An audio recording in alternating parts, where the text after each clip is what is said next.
बिस्मिल्लाहिर्रहमानिर्रहीम। Dear students, हम आज आपके लिए लेके आए वो हैरान कुन फार्मूला जिससे आप अपना टेस्ट बड़ी आसानी से याद कर सकते हैं। बहुत सारे स्टूडेंट्स जो हैं वो टेस्ट याद करते हुए बहुत सारी गलतियां करते हैं। आज हम आपको बताएंगे कि आपने टेस्ट याद किस तरीके से करना है और टेस्ट याद करते हुए कौन सी गलतियां नहीं करनी। तो सबसे पहले हम चलते हैं उसकी तरफ जो आप गलती करते हैं। देखो बच्चों, आप गलती क्या करते हैं।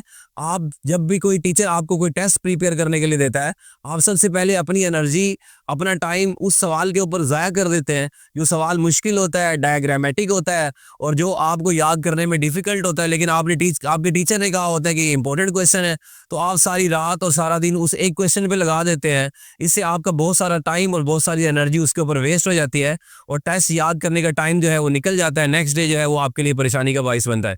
हम आपको बताने लगे हैं वो आसान हल कि आप अपने टेस्ट के अंदर 80 से 90% और 90% से ज़्यादा नंबर किस तरह से हासिल कर सकते हैं। देखिए बच्चों, हम जब अपना टेस्ट याद करने लगते हैं तो हमारे टेस्ट का जो 70% जो वेट होता है, जो 70% हमारे टेस्ट का जो हिस्सा होता है, वो दो चीज़ों के ऊपर बच्चों मुश्तमिल होता है। दो चीज़ों के ऊपर मुश्तमिल होता है। कौन सी दो चीज़ें हैं? एक हमारे पास बच्चों होता है MCQs का पोर्शन और दूसरा बच्चों हमारे पास होता है शॉर्ट क्वेश्चन वाला पोर्शन।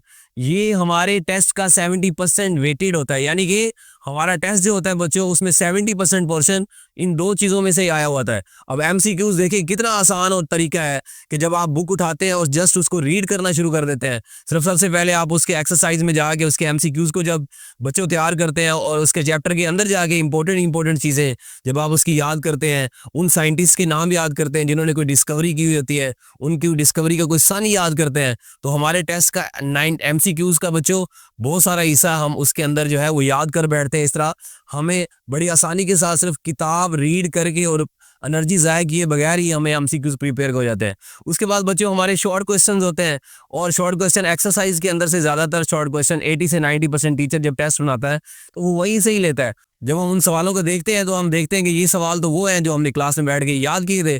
तो बच्चों जब आप शॉर्ट क्वेश्चन को देखते हैं तो शॉर्ट क्वेश्चन को जब आप अच्छे तरीके से याद करते हैं तो आप देखेंगे कि आप खुश हो जाएंगे ये देख के कि 70% जो है आपने टेस्ट प्रिपेयर कर लिया। उसके बाद फिर आपको जब एक कॉन्फिडेंस मिलेगा, उस कॉन्फिडेंस से फिर आप उन सवालों की तरफ जाएंगे, लॉन्ग क्वेश्चंस की तरफ जाएंगे जो आप पहले याद करके जो आपने एनर्जी वेस्ट की थी। तो बच्चों इस तरीके से आप सबसे पहले अपने MCQs शॉर्ट क्वेश्चन को प्रिपेयर करें ताकि आप जो है ना महफूज हो जाएं अपने परसेंटेज के लिहाज से। उसके बाद आप लॉन्ग क्वेश्चन की तरफ जाएं। जब आप लॉन्ग क्वेश्चन याद कर लेंगे तो इंशाल्लाह आप देखेंगे कि हर टेस्ट के अंदर आप 90% या इससे ज़्यादा अब नंबर हासिल कर रहे होंगे। तो बच्चों आप इसी तरीके से अपना टेस्ट जो है वो प्रिपेयर करना शुरू करें और इंशाल्लाह आप देखेंगे कि आपके टेस्ट के अंदर जो है वो परसेंटेज बहुत अच्छी आना शुरू हो जाएगी। तो उम्मीद करते हैं कि आप इस फार्मूले को फॉलो करेंगे और हमारी वीडियोस को भी लाइक करते रहेंगे, हमारे चैनल को भी सब्सक्राइब करते रहेंगे। मिलते हैं नेक्स्ट वीडियो के साथ। Thank you so much.